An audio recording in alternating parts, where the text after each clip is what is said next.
സ്വദിക കുറുബിനു ജോസഫാണ്. മൊയ്തായ് കാല യൂട്യൂബ് ചാനലിൻ്റെ പുതിയൊരു വീഡിയോയിലേക്ക് എല്ലാവർക്കും സ്വാഗതം. മൊയ്തായ് വൈഗുരുവിനെ കുറിച്ചുള്ള രണ്ടാമത്തെ വീഡിയോ ആണിത്. കഴിഞ്ഞ വീഡിയോയിൽ പറഞ്ഞിരുന്നു ഗുരുവിനോടുള്ള ആദരവും പ്രാർത്ഥനയും ഒക്കെയാണ് ഈ വൈഗുരുവിലൂടെ സൂചിപ്പിക്കുന്നത് എന്നുള്ളത്.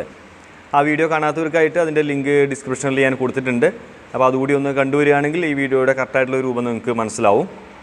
മൊയ്തായ് വൈഗുരു ചെയ്യുന്നത് തായ്ലൻഡ് ട്രഡീഷണൽ മ്യൂസിക്കായ ലുക്തോം ആൻഡ് മോർലാം എന്ന് പറയുന്ന മ്യൂസിക്കുകളുടെ ഇൻസ്ട്രുമെൻറ്റ്സ് ഉപയോഗിച്ചുകൊണ്ടാണ് ചെയ്യുന്നത്.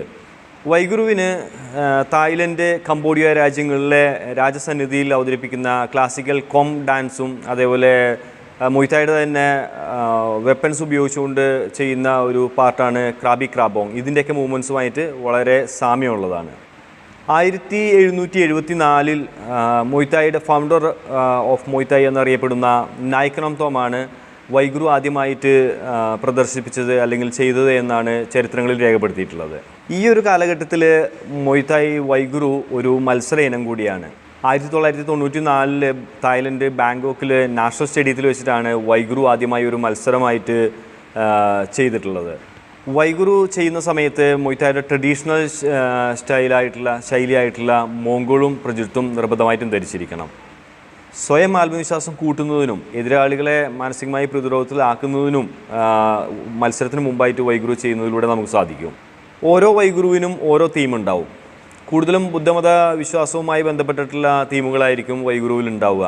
അതുകൊണ്ട് തന്നെ ചില പ്രത്യേക മതവിഭാഗക്കാർ അവരുടേതായ രീതിയിൽ ചെറിയ മാറ്റങ്ങളൊക്കെ വരുത്തിയും ആ മതത്തിൽപ്പെട്ട ഫൈറ്റേഴ്സ് ചില സമയങ്ങളിൽ അവതരിപ്പിക്കാറുണ്ട്. ഇൻ്റർനാഷണൽ ലെവല് വൈഗുരു മത്സരങ്ങൾക്ക് മാത്രമായിട്ട് നമ്മൾ പെർഫോം ചെയ്യുകയാണെന്നുണ്ടെങ്കിൽ 2 മിനിറ്റ് മുതൽ 5 മിനിറ്റ് വരെയാണ് പെർഫോം ചെയ്യുന്നതിന് വേണ്ടിയിട്ട് സമയം തരാറ്. ഇന്ന് അതിന് സ്റ്റേറ്റ് ലെവൽ മുതൽ ഇൻ്റർനാഷണൽ ലെവൽ വരെ വൈഗുരു ഒരു മത്സര ഇനമായിട്ട് നടക്കുന്നുണ്ട്. അപ്പോൾ ഫൈറ്റിൽ പെർഫോം ചെയ്യാൻ പറ്റാത്ത ആൾക്കാർക്ക് അല്ലെങ്കിൽ അതിനോട് താല്പര്യമില്ലാത്തവർക്ക് വേണമെങ്കിൽ മൊയ്തായ് ഒരു മത്സരത്തിൽ പങ്കെടുക്കണമെന്നുണ്ടെങ്കിൽ വൈഗുരുവിൽ വേണമെങ്കിലും നമുക്ക് പെർഫോം ചെയ്യാൻ പറ്റും.